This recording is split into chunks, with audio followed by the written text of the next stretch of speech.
پیامبر اکرم صلی الله علیه و سلم فرمودند اگر کسی میخواهد ازدواج بکند حداقل برای لحظاتی کم این دختر و پسر همدیگر را ببینند، ملاقات بکنند.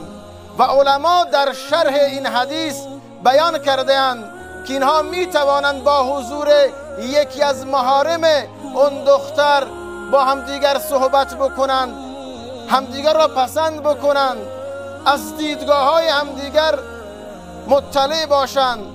اما اون چرا که دیدند و گفتند و شنیدند به عنوان یک راز، به عنوان یک امانت باشد. اما دیدن دستها، پاها و صورت در چنین امری اشکال شرعی ندارد و این را بشنوید و بر این عمل بکنید که پیامبر اکرم صلی الله علیه و سلم گفته همدیگر را ملاقات بکنند، ببینند همدیگر را.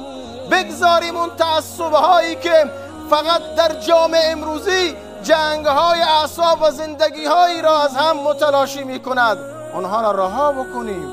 اونها برای من و شما امروز نسخه مهم نیستند، اونها راهگشا نیستند. در عصر حاضر می‌طلبد که ما به نسخه های زیبای پیامبر اکرم صلی الله علیه و سلم مراجعه بکنیم.